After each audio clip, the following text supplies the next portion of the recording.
Welcome. You are listening to the Be a Better Being podcast hosted by Michelle Zellner and Sasha Berscheid. Michelle and Sasha are here to give you information and inspiration to help you live your healthiest, happiest lives. Thank you for tuning in. We hope you enjoy the show. Greetings. Thank you for tuning in to the Be a Better Being podcast. I am Michelle Zellner, your host, joined once again by my amazing pod partner, Sasha. How are you today? Hi, everyone. Glad to be here. Well, I'm glad that you're here too. I think you're going to love the guests we have. You're going to love the conversation. Before I introduce her and dive into that, I want to mention to all of you amazing listeners, I have a webinar coming up. February is Heart Month. I cannot let this month go by without offering some kind of education on heart health. So all the information will be in the show notes on how to register. It's free to attend. If you're inclined to donate, all of the donations will go to my Be a Better Being Foundation. But it's my Take It to Heart webinar, so come and join me for that. And now we're going to probably touch a little bit on heart health because we are joined by the incredibly talented Dr. Alice Burron, and super excited for this conversation. So Dr. Alice, thank you for coming on the show. Michelle, thank you so much. It's always so fun to speak with you and talk health and wellness, and I love your mission, Better Beings. So whatever I can do to help better beings, I'm here. I'm here for you. Well, we appreciate it. And you do so much. So you and I know each other through professional partnership through Cigna. And you also have just this amazing program that you are expanding, and tools and kits and workbooks and workshops and challenges and all the things to truly help people heal their health. And You were just at my vision board workshop and your information was so well received. I was like, we've got to get you on the podcast. So before we dive into all the things that you're doing now, let's give a little backstory. Who is Alice? How did she get to where she is today? Yeah, let me try to keep it short and sweet because I've been around on this earth for a while doing this. So I have a lot of background. But essentially starting out with just trying to get people fit because I have my background in exercise science. So how did exercise fit into health? And so my background is trying to get people active, what kind of exercise is the best, and so on and so forth. And of course, that always bleeds into nutrition, and you learn more about nutrition, and it bled into health coaching. I started to do some of that. Then I started to health coach in a really interesting, specific way that was intriguing at the time, but I didn't realize how it was going to roll out later in the future. I would meet with people, at the time worked at our local hospital as the wellness director, and I would meet with people who were really challenged with their health.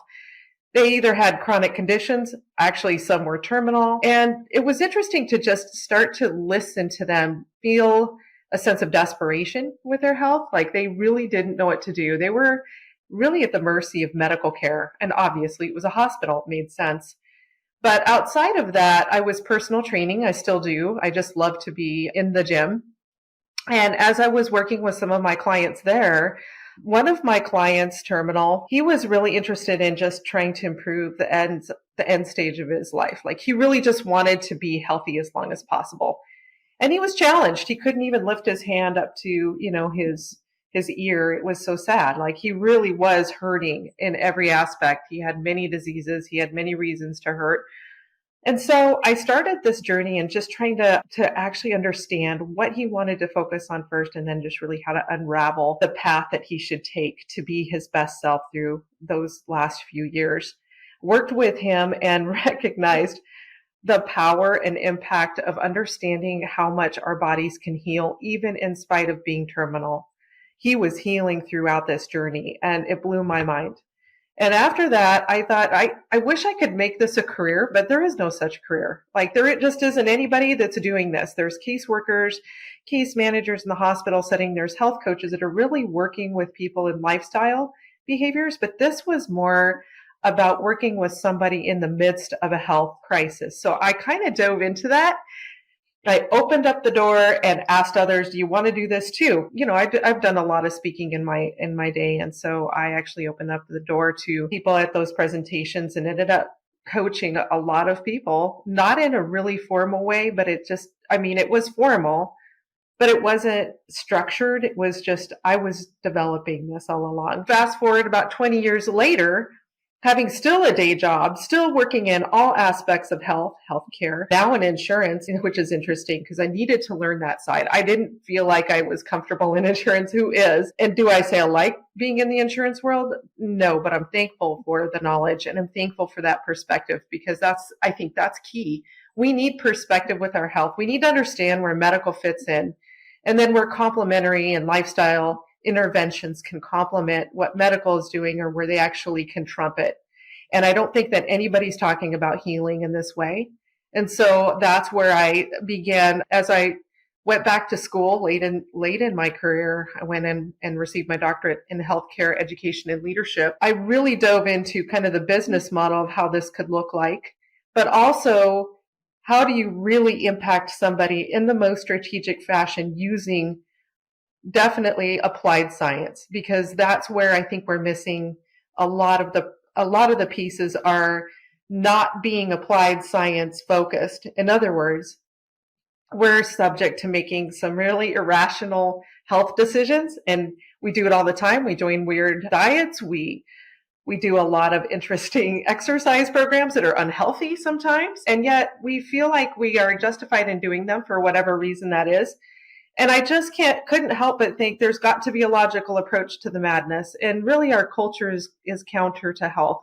It is a sick care culture, sick focused culture, not a health focused culture. There's a cool term if anybody's kind of a geeky terminologist or who wants to learn more about salutogenesis. That is really what I'm trying to do. I'm trying to put health and wellness first, which is salutogenesis is the antithesis of pathogenesis, which is where we focus on the disease. Why don't we focus on the health? And that is where I am today, trying to put this all together using behavior change science, a lot of strategy with that, because it's hard to get people to understand things and to explain them in a way that matters. And I use a lot of consumer science from my doctorate for that.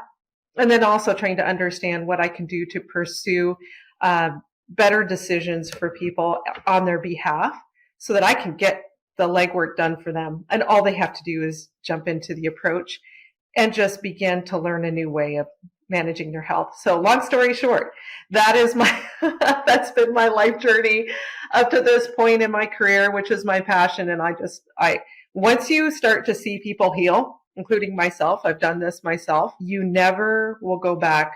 You'll never be the same. And you'll want to continue that journey because there's nothing better than to see someone get better. Yeah, I know this has been a topic in a variety of approaches that we've had on this podcast with various people. And Sasha and I have talked at length about this in our own personal journeys as well. And Alice, this is why you and I connected right away, because I always say we're a disease care society, not a healthcare society. Exactly. We just try to treat and manage diseases, the bulk of which are caused by our lifestyle. Correct. So Correct. We do the things to ourselves. And then we pay a whole bunch of money to fix the things that we did to ourselves. And, absolutely, as you know, there are so many barriers to a different approach. Number one, insurance doesn't cover your approach, right? So everybody's like, oh, but I have to pay out of pocket. Yeah, unfortunately, that's the way the system is set up. Your approach also is not a quick fix, which, let's face it, disease care is a relatively quick fix. Let's just take a pill for that and look at that. Absolutely. You're all better, even though you're not. And then we chase that pill with another pill and another pill and another pill because that's got side effects. And then we have this and that and the other. There is no money in health. That's something I always say, right? Yeah. So we are literally fighting and swimming upstream against so many of the big machines. It really takes the individual to decide that they are done with that approach and they are ready and willing and able to invest the time, money, and energy in a different approach. I agree. Is that part of what you struggle with, getting through that barrier? Yes, absolutely 1000%. But I want to say the culture isn't an excuse. We are in a sick culture, sick instead of healthcare, sick care culture. And knowing that now we have no excuse to work around it. I always tell people, once you're in the healthcare system, I have a really hard time helping you. For example, I just heard of a story of an individual who had to go to the hospital, have surgery, and it was a pretty quick deal, but did get the surgery approved by insurance, health insurance. And then in the end, found out they were helped by an anesthesiologist who was not in the network of the insurance. And so they had a huge bill on top of the other bill. And then they came to me saying, what can I do? And I said, I can help you be an advocate for yourself. But once you're in the healthcare system, you have to be an advocate for yourself. That's really where it ends. But if I keep you out of the healthcare system, and that's what I do, that's where the magic happens, because I think we start to really be more self-aware. We start to own all these things that are happening within our bodies. A lot of times we just move forward through the day and we have aches and pains and we just self-medicate, or we don't pay attention, or we're too busy. And that's so common. But the fact is, most cultures actually stop and rest. We don't, and there's a lot that we can do that doesn't cost money. And so even though it seems like, oh, health insurance should cover this stuff, I would say don't use that as an excuse. It's on you. It's an investment in you. And I'll tell you, it's going to be a lot cheaper to invest on this end than it is on the healthcare end, because you don't know what you're going to get. And it's really hard to predict the outcome. And I don't want to sound disrespectful to our medical system, because that's the last thing I want to do. The fact is, our medical system is there for a really good reason, and they do what they do really well most of the time, and that's treat.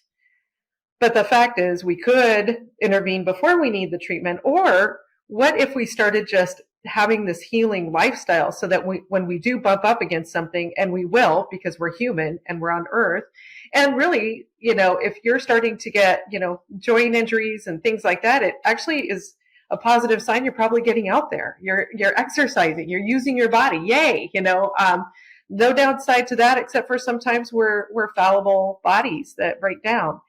But if we can kind of see that coming beforehand, we can maybe circumvent that, or we can intervene with things to help along the way.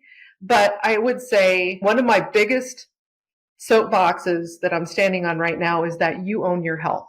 And there's no doctor that gets to take that from you and say, you need to do this. It's your choice.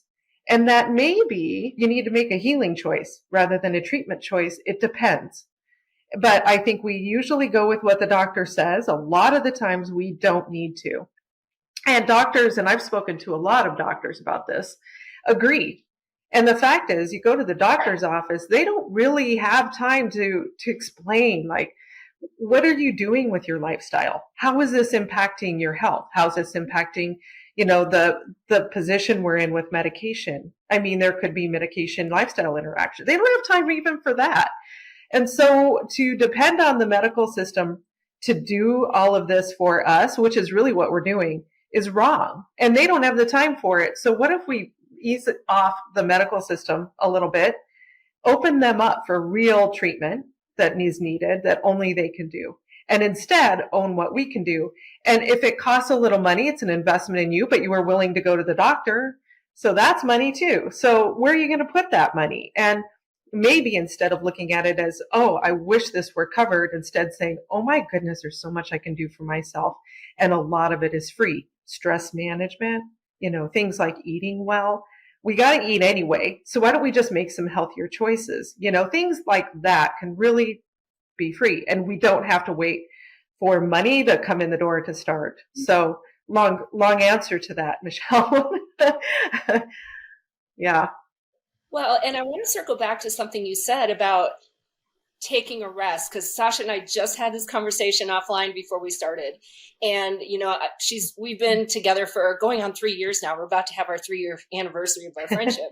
And I have seen her go through the hardest stuff, and also seen her come through to the realization that listening to your body and what your body needs, despite what maybe Sasha wants to do, listening to what her human would prefer she does, is really starting to grab hold, that mindset and that attitude. And Sasha, I'm going to let you pick it up from there, from what we just talked about earlier. Yeah, so I am a person that loves to go 100 miles an hour, and I love to have my plate full and packed high, and I like to just constantly know that I'm being productive. Like, that's my makeup. It's all about productivity. If I'm being productive, then I feel fulfilled.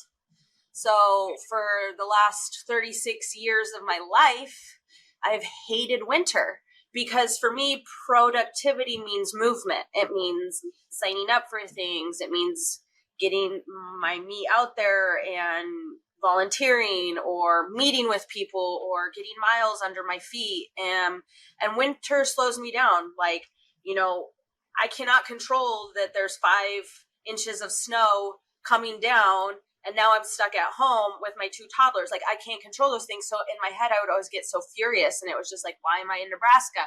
I can't stand this. There's so much snow. I'm not moving my body. I'm so angry with myself. I'm not productive. It was all basically me finding my self-worth and staying busy. And this last week, we have about like a foot of snow out in our yard. And this last week, I was just like, what if for the first time in your life, you don't hate winter? And what if you're just like, how cool is it that I get to be inside for like snowed in for 5 days and I can just rest to the best of my ability. And I can just enjoy watching my children go stir crazy and just sleep when I need to sleep, not even worry about, like I was telling Michelle, I don't even think I've stepped over 3,000 steps in the last week. I'm just like a hermit. And before this year, I would always attack myself. I would always be like, I can't believe you. You are so crummy. You're not moving your body. Am I eating well? Absolutely. Am I eating well? Am I practicing my attitude of gratitude? Absolutely. Am I drinking my water? Yes. Am I moving? I am not moving. And so like that would be where my hang up is. But for the first time in my life, I'm like, I get to rest. This is my season of rest. And when summer and when like the winter or when the sun comes out and the weather goes to my favor, then I'm going to take up my productivity and I'm going to get all those miles in. But for right now, for the first time in my life, I'm giving myself a permission slip to actually enjoy the nothingness of my life. I absolutely love that. And it's such a huge mindset shift, right? Because we are in this culture of go, go, go, do, right? Push through it. And even some of the other situations you've been in, right? Your body has been telling you, Sasha, stop. Sasha is like, no, Sasha, you can't stop. You will not stop. You don't need to stop. And then we have consequences, right? So it is hopefully a place people get to, but a lot of people don't get there. And I think, Alice, that's something that the more we talk about these things, the more we let people understand that the choices you are making every day are contributing to your outcome, right? And the cumulative effect of those choices are going to dictate the outcome. And every choice is either going to be allowing you to be healthy and thrive, or it is going to work against that. And it's helping people figure out how to reset their lifestyle. So let's talk about, this Healing Navigator, the Health Navigator, this program that you have put together. And how can people kind of get started on the journey, even if maybe they're already in the healthcare system? Maybe they have type 2 diabetes, or maybe, they have high blood pressure or a heart condition. I don't want to tell someone it's too late for you, because I really don't believe that. I believe, we can do something no matter where we are. So walk us through what that Health Navigator journey looks like. Well, first off, healing is possible. And I don't think we talk about healing enough. I think a lot of times we talk about treatment or what we can do, but the fact is bodies are healing every day, every single minute of the day, especially at night when we rest, our bodies are healing. So Sasha, your body is healing. There are times, I call it periodization from the exercise science world, where you have a season for everything, and a season, even divide your year into quarters, a season where you're restoring, a season where you're building your base fitness, a season where you're out there doing the very thing that you've been trying to get ready for in the summertime. When you think about breaking down your year and maybe there's an entire season for rest, then you can start to see where you are at in that moment. And Sasha, it sounds to me like you've actually changed your perspective on your health. You looked at it now from a whole nother way. And that is really what the Health Navigator is trying to do. It's trying to let people know, hey, healing is possible. And Sasha, what you did was really put an intervention in place of healing. You didn't know it, but you took rest, and rest is an intervention in and of itself to help your body. Now, some people don't need that one. You do. So what the Health Navigator approach looks at are the options to actually just implement a couple of those small things into your life, and even including self-awareness, and just starting to understand what is it your body is trying to say and what does it really need, not what does the society say I need to do. And I love the question, is that really true? Because a lot of times I'll pull that question in when I'm asking myself some stuff, like, man, I need to work out today. Is that really true? And really kind of looking at it from not a legalistic, like I have to work out today, but more of a, is this the right, thing I need for the moment? But healing does happen. There are many books about it. I think we need to talk about it more. Healing is the promotion of the body's natural recovery mechanisms. That's what healing is. And I'm going to say it again. Healing is the promotion of the body's natural recovery mechanisms. And I'm not afraid to say it out loud. You can heal. You can accelerate healing because you can. And I think we're always expecting full recovery. Are we ever fully recovered? I think that's more of a psychological debate. But I would say it's a dynamic process, and it's lifelong, and it's never done. And that's where the Health Navigator approach comes in, to just really say, we hear you. This health issue you have sucks. It's terrible. I hate it. I can see why you hate it. I can see why you feel the way you do. Let me help you.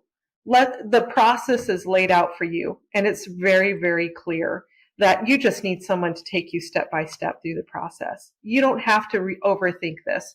And I think the problem we often get into is that we're thinking, oh my goodness, I don't know what to do. This could be serious. And then fear kicks in, emotions kick in.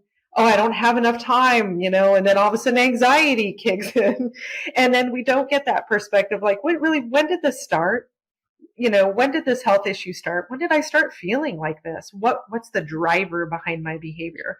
And really start breaking it down. Nobody really has the time for that, honestly, here in this culture. So we do it for you. Like, we actually take the process and we say, okay, stop. Let's just take 10 minutes and do a body scan and just meditate on healing and let your body know that you hear it and that your body can heal. I've got a couple body scan meditation podcasts recorded on the healthnavigator.org under podcasts. So they're just super simple. There's a bunch out there on the internet, whatever resonates with you. But I would say, the Health Navigator group just wants to make it easy on you to be able to help you heal. And just start that journey from that perspective rather than an attacking the problem perspective, but more of all right, let's work with our bodies through this. And the thing that we're not doing in the United States or really anywhere is looking at it from this individual perspective. We look at it from a broad perspective. That's why we're all doing the same diet. That's why we're all doing the same exercise program. It's a fad. Okay, I'm in. But we don't look at it from an individual out perspective going, is this something I really need? And that's the driving force of the Health Navigator, is to be able to say, all right, I'm going to stop and just really explore my needs, not what's going on, but really what is it that I need to do next? And then it just gives them the steps so that they don't have to really figure it out. And there's so many options. There are unlimited options to heal, like literally millions. And, rest is one of them, or for example, it could be deep breathing. It could be something as simple as having a cold shower now and then, and just kind of putting that in an overall strategy to see if you can actually make a difference in their health issue or how you feel in general. But it has to be an individualized approach. I'm not you, you're not me. Everyone is different with different genetics. And we need to really embrace that instead of going at it from the other direction. And I think that is at the crux of the issue, is nobody wants to take the time, right? Yeah. We just want to fix something. So I love the differentiation between healing and fixing, right? We just want to fix it. And we think, okay, I fixed it. Now I'm done. Right. Well, like you said, this is an ongoing process. It's a constant project. I always try to frame it as you are your project. You're the project manager, which means you have to be actively involved every step of the way if you want the project to turn out okay. But we tend to put ourselves on autopilot, and then all of a sudden there's an issue. And then I got to figure out how to fix the issue quickly because I don't have time to deal with it. And I got to get on to all my other things. And it really is going to require somebody individually to decide, I am going to do this differently. I am going to look at this as a long-term approach, a long-lasting, sustainable result, not that quick fix that, I'm going to have to keep on addressing because the quick fix today isn't going to fix the same thing in a year or 5 years. I'm going to have to keep upping whatever it is I'm doing. And it really is going to require the buy-in from the individual. And I think, for all of us, certainly I struggled with that myself. I didn't want to do all the work. I wanted the magic diet or, the perfect workout that was going to give it all to me. And until people understand that isn't the way it works, right, they're not going to go on this approach. Right. So I know you have a really amazing challenge coming up. You have these things going on, kind of ongoing, but let's talk about the 40-day challenge that starts February 1st. I know you're not listening to this until February 5th. It's totally okay. You can hop in on it and miss a few days. I definitely encourage you to follow along. So let's talk about what that challenge actually looks like. So this challenge is a 40-day healing challenge. We call it Health Revive 40-day healing challenge. And I know that you're in the world of New Year's resolutions too. It's my busiest season where I think everybody's jumping forth and saying, this is the year. I'm going to be fresh. I'm going to be fit. I'm going to be healthy. So as I looked into all of the different top choices that people make for New Year's resolutions, which is fitness, lose weight, manage stress, get organized. I think those are those in order. The fact is that only 10% of people who actually do embark on a New Year's resolution challenge make it through the end of the year and are still doing that same thing where they continue their resolution. And that just made me scratch my head wondering, why is that?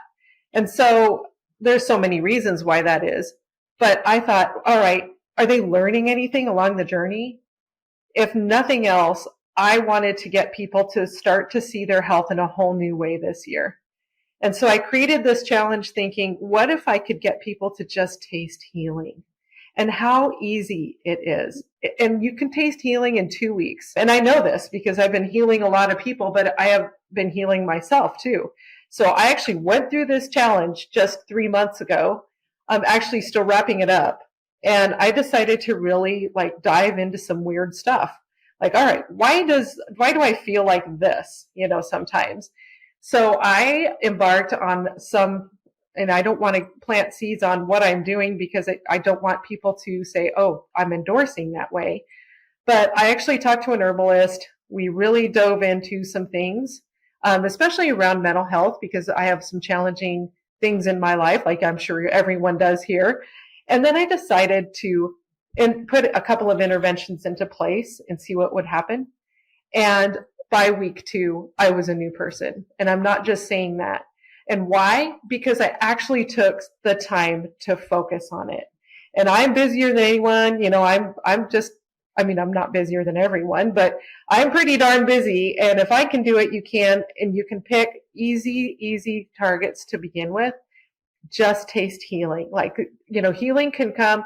Well, health issues can come from real minor, like, oh, here's a crook in my neck, or I'm feeling this in my lower back. It could be something like that, or headaches coming around every once in a while, to really difficult. I have diabetes. I don't know what to do, to heal from that. Anywhere in between. It's not like all or nothing either. It's like, okay, let me just see if I can make a difference and get better a little bit. 40 days is plenty of time, but it requires a little bit of strategy on the front end. And what I ask people to do is just to really think about what it is that's been nagging them to start with, something small. And maybe if they want to go all out, fine, but it's going to be harder. So those smaller issues, really focusing on that and just get a taste for healing by putting this process in place. We have 5 steps. All of those steps, except for the last one, are done prior to the challenge. So if you're coming into the challenge a little later, that's okay. It's all laid out for you. It's not difficult. It just takes maybe 3 or 4 days to really dive into what would be the best strategy for you. What intervention are you willing to do? how much money are you willing to spend, how much time, how much effort, what's the cost, those kinds of things, so that you can create a strategy you're comfortable with. You're not over promising yourself. You're not over expecting too much from yourself. And once you start to understand, there's a lot of interventions that fall right in line with that, your values, what you really want to commit to for 40 days, and you put that strategy in place and you start to do those things. It could be 1, it could be 5, but I recommend keep it simple and then track it. And we give you all the tools. So at the end, you're tracking this thing and you're able to see the progress. So my chart is so fascinating because it started pretty low, like same, then it went jump, and then same, and then it went and then it kind of plateaued again, and then it went So healing isn't linear. And I just want to say that out loud. We expect that we're going to put something in place and it's just going to be this nice line of healing. That's not how bodies work. Sometimes it takes a lot of effort on the front end. It gets all of the things it needs, and then you can start to see healing or feel healing, even though it's already begun in your body. It may take a while for you to feel it. That's why 40 days is important, to give it that time. But if nothing else from this challenge, you're going to learn the process of how to actually approach a health issue. And you're actually going to see healing, and you're going to get a taste for what that looks like. And at the very end, if nothing else, you're going to actually learn something about what doesn't work, which is just as valuable, because sometimes we put something in place and we just go, okay, yeah, that didn't work. Why didn't it work? What was it about that? And just really giving it a little thought. And that could benefit you just right there. So you don't have to go through this all over again. And remember, you'll remember later when you're presented with the opportunity of something similar, you can say, yeah, that doesn't work for me.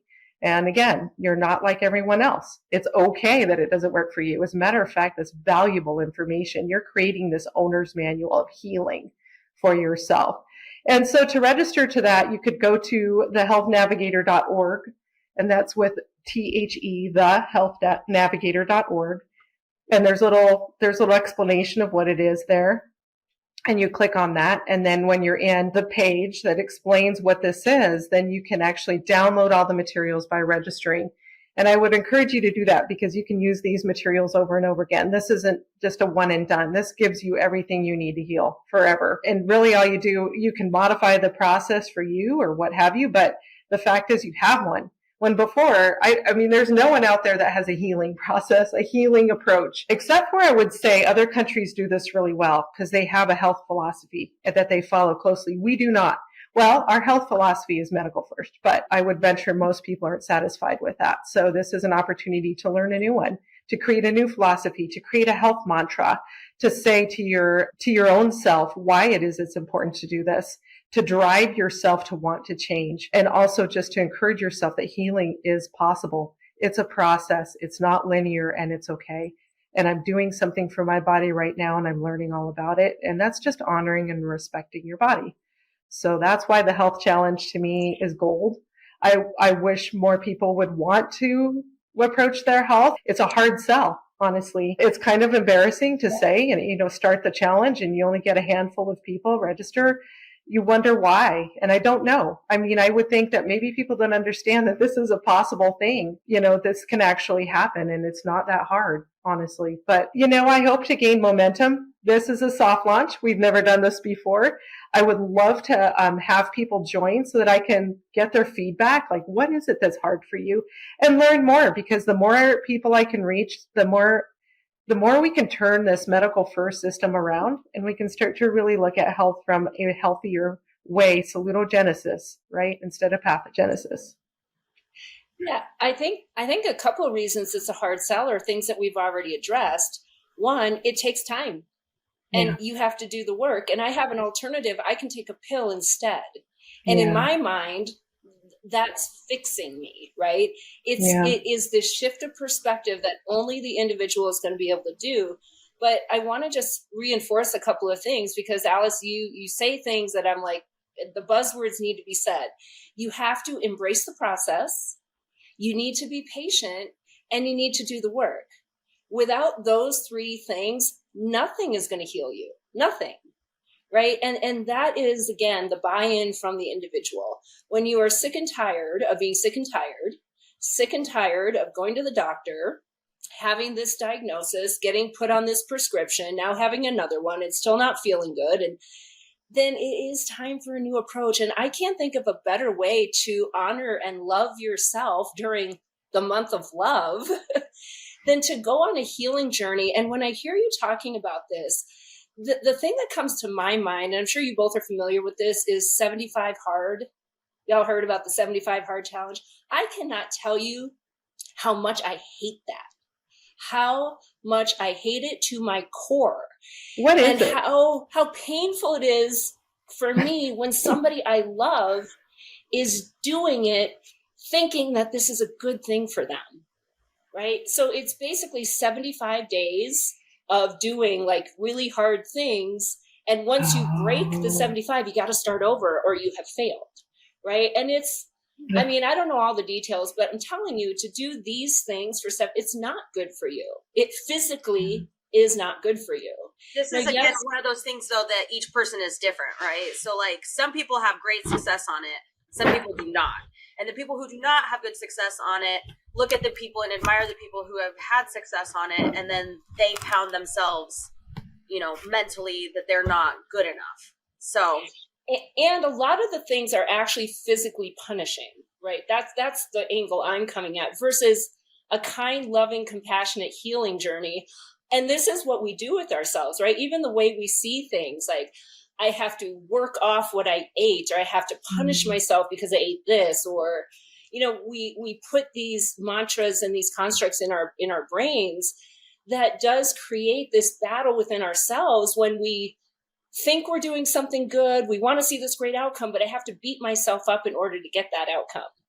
And my guess is there's a lot of other kind, loving things that you can do to get a similar outcome that's probably long lasting. So, I mean, you do you. I have just seen over and over and over and over and over people posting their 75 hard, and I see what it's doing to them, not just physically, but mentally and emotionally as well. And for most people, it's not great. And it rarely results in long-lasting lifestyle change. Rarely, if ever.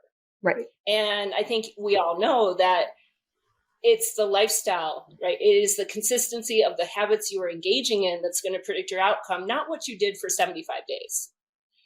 So yes. So anybody out there, if you have done it a different way, please take advantage of Alice's challenge. It's going to be a fabulous experience, if nothing else. The one thing that I think that we don't focus on enough is, and the biggest takeaway I want everyone to take from this recording or from this podcast today is how miraculous your body is. Yes. Your body is the best and coolest and strongest and raddest machine out there.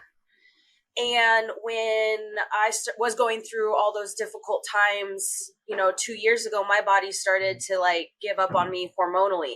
I'm still going through a lot of issues with my hormones and trying to figure out what's going on with that. I'm not taking a pill or whatever, but I am trying to find the problem to the solution versus putting a Band-Aid on it.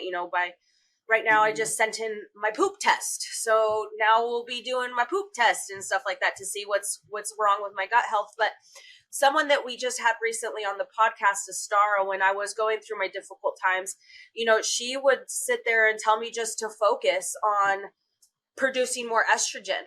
She's like, stop, you can heal yourself. You can take a moment and just close your eyes and think to yourself, I am an estrogen producing machine. And, so those are, when you talk, Alice, and you say, you can take a step back and you can reclaim your health and you can heal yourself.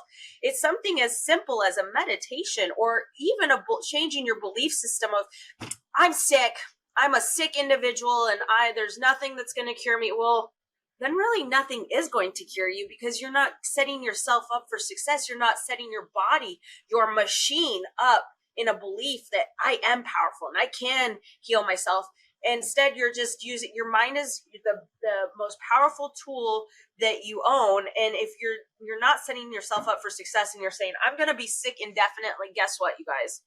you're going to be sick indefinitely. So, even just reframing that mindset of I am currently struggling to produce estrogen, but that doesn't mean that I will always struggle to produce estrogen. My body knows how to make estrogen. I believe in my body, and I will start to make estrogen the way it's supposed to. Yeah, I think everything starts in the mind, right? And Yes. whether it is shifting your perspective, shifting your mindset, shifting your beliefs, your attitude, the words you're using, Yes. right? The mind is the hardest thing to change. And yet, until you change that, nothing else will change, for sure. So absolutely. Thank you for highlighting that point. Alice, anything before we officially sign off that you want to cover that we have not touched on yet? Well, Sasha, you hit the nail on the head. I think we are amazing. We are amazing healers, and our bodies were designed to heal.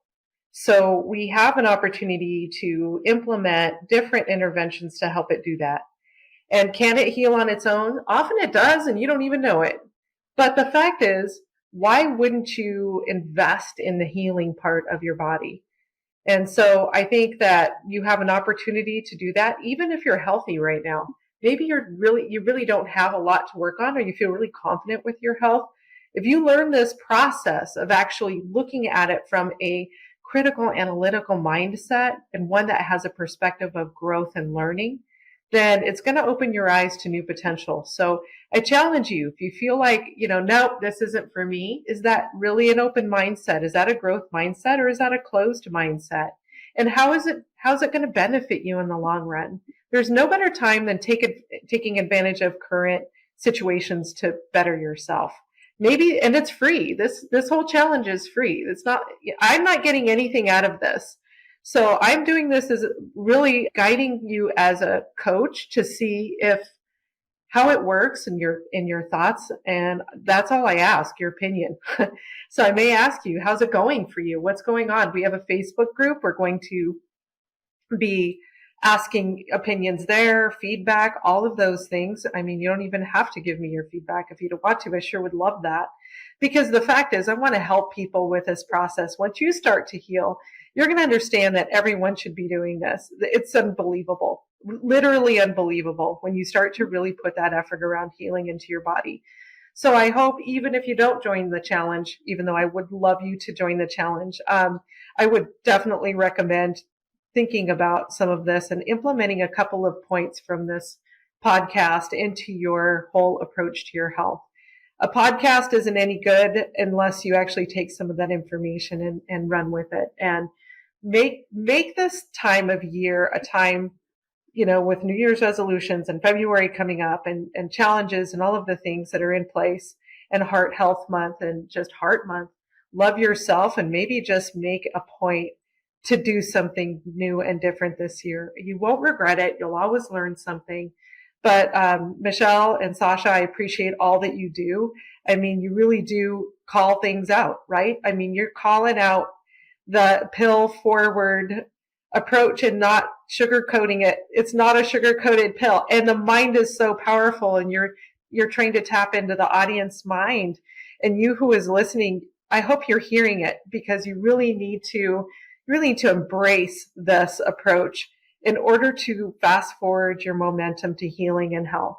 So thank you again, and I hope to see you at thehealthnavigator.org, or you can always email me at alice@thehealthnavigator.org. I am a healing coach. Doesn't mean that I actually go and put hands on you and heal you, but I help people navigate through healing journeys. And so I'm happy to help that way, or just a 30-minute consult to see where you need to go next. However I can help you, that's the goal. Well, I know you've helped a lot of people just by coming on the show. So thank you very much. We'll have all of your contact info in the show notes. And I am going to speak to the listeners. I know you're out there, and I know that you do things, because this is the Be a Better Being podcast. You would not keep listening to the Be a Better Being podcast if you weren't actively engaged in being a better being. And so that's why we do this. And really, for all of us, my guests, Sasha, me, that is our goal, to give you so many different tools and perspective and ideas and resources to help you be a better being. There is something for everyone. So to just reinforce what Alice said, take advantage of this amazing opportunity. I'm going to do it. Mostly I'm curious. I like to understand processes and see what people are doing and how to do it. And I also like to speak from a point of experience so that I can tell everybody, you need to do Alice's healthy healing challenge because I did it and here's what it was. So do it with me. Let's all do it together. We'll see you there. In the meantime, it is your turn to go and be a better being. Thank you for listening to the Be a Better Being podcast. Michelle and Sasha hope that what you heard today inspires you to embrace this journey of life with an open mind, a kind heart, and a willingness to learn and evolve. If you enjoyed the content, please help spread their message by subscribing, sharing, and leaving a 5-star review. If you have a show topic idea or would like to be a guest, please visit betterbeings.net and fill out a contact form. Until next time, go and be a better being.